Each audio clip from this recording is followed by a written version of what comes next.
நீங்க அந்த அபூர்வாவை பாதுகாக்கிறீங்க.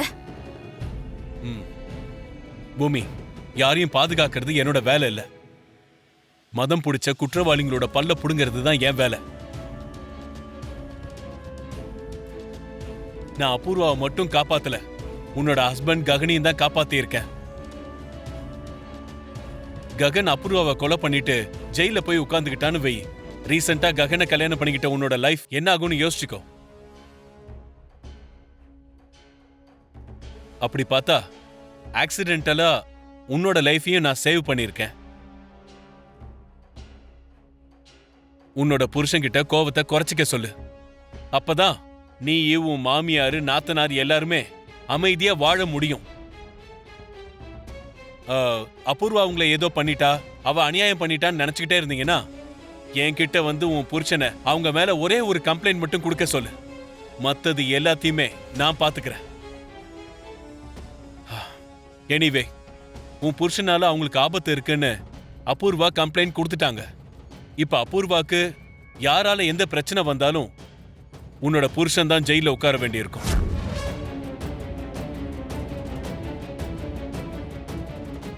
நீயும் இந்த விஷயத்த சொல்லி அவரை கொஞ்சம் கண்ட்ரோல் பண்ணி வை. இததான் ககன் கிட்ட சொல்லிட்டு போலான்னு வந்த. உன்கிட்ட பேசுறதுனால தான் நான் இவ்வளவு சாந்தமா பொறுமையா பேசிக்கிட்டு இருக்கேன். இதே உன் ஹஸ்பண்ட் கிட்ட சொல்றதா இருந்தா ரொம்ப கராரா பேசியிருப்பேன். போலீஸ் வார்னிங் எப்படிலாம் இருக்கும்னு உன் புருஷனுக்கு ஏற்கனவே நல்லா தெரியும். இங்க வரைக்கும் வர வேண்டிய அவசியம் உங்களுக்கு என்ன வந்துச்சா? உங்ககிட்ட தான் கேக்குறேன், சொல்லுங்க. அது வந்து மாமா, நீங்க அபூர்வாவை துரத்துக்கிட்டு போலீஸ் ஸ்டேஷனுக்கு போனீங்கல்ல. அபூர்வா அவளுக்கு உயிர் பயம் இருக்குன்னு, அவளுக்கு என்ன நடந்தாலும் அதுக்கு நீங்க தான் பொறுப்புன்னும் கம்ப்ளைண்ட் கொடுத்துருக்காளாம். அந்த விஷயத்தை பத்தி தான் சூர்யா சார் உங்ககிட்ட பேசிட்டு போக வந்தாரு மாமா. பேசுறதுக்காக இல்ல பூமி, வார்னிங் கொடுக்க தானே வந்தேன்னு சொல்லிட்டு போனாரு.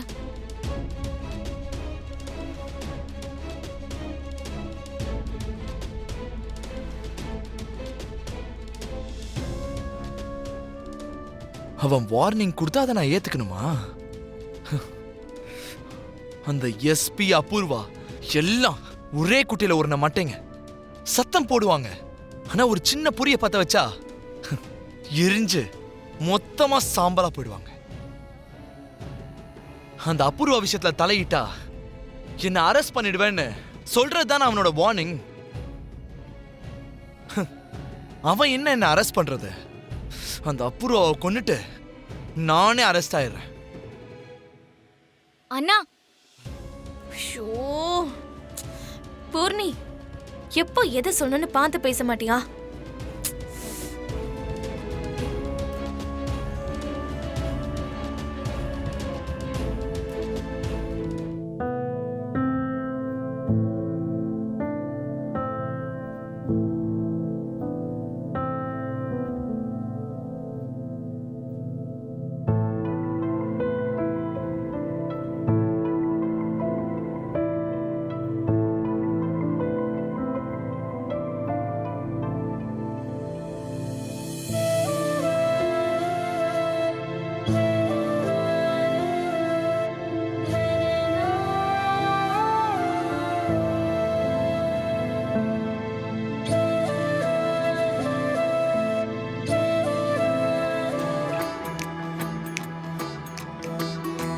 வா பூர்ணி. என்னங்க, டிஃபன் ரெடி. எல்லாரும் உங்களுக்காக வெயிட்டிங். சீக்கிரம் வாங்குங்க.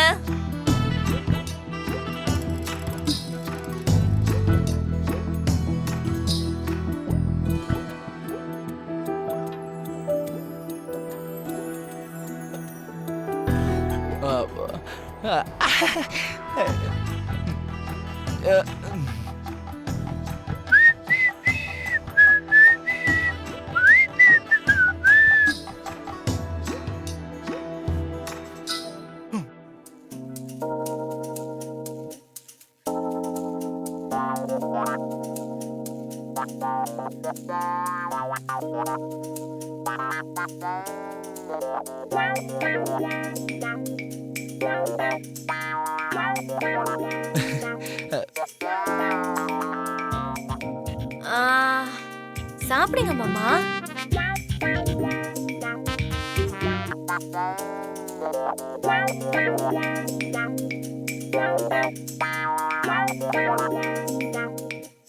ஆ, என்ன மாமா, என்னது இடது கையில சாப்பிடுறீங்க?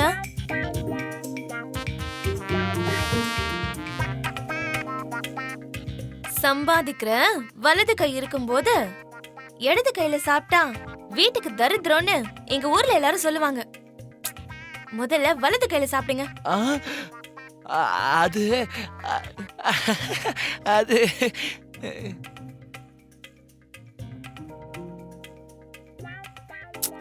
பூமி சொல்றது கரெக்ட் தான்டா. வலது கைக்கு என்ன ஆச்சு? ஏன் இப்படி மறைச்சு வச்சிருக்க? அது அது ஒன்றும் நான் மறைக்கலையேம்மா. அது அது அது கையில ஒரு சின்ன அடிபட்டுருச்சுமா, அதாம்மா. ஐயோ, அடிபட்டுருச்சா? ஐயோ, என்ன மாமா நீங்க? அடிப்பட்ட கையை இந்த மாதிரி மடிச்சு பாக்கெட் குள்ள வச்சுக்கிட்டா சின்னதா இருக்கிற காயம் செப்டிக் ஆகி பெருசா ஆயிடும். ஆமாண்டா, பூமி சொல்றது சரிதான். முதல்ல அந்த கைய வெளியே எடு. அது அது என்னண்ணா நீ இவ்ளோ படிச்சிருக்க, காயமான கைக்கு காத்து படலன்னா செப்டிக் ஆயிடும்னு சொல்லணுமா என்ன? முதல்ல நீ கைய வெளியே எடுனா.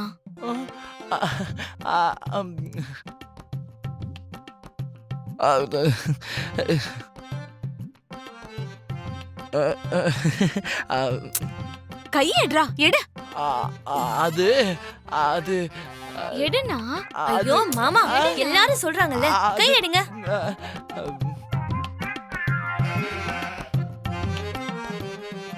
ஐயோ எடுங்க மாமா. ஐயோ மாமா, அதான் எல்லாரும் சொல்றாங்கல்ல, எடுங்க மாமா.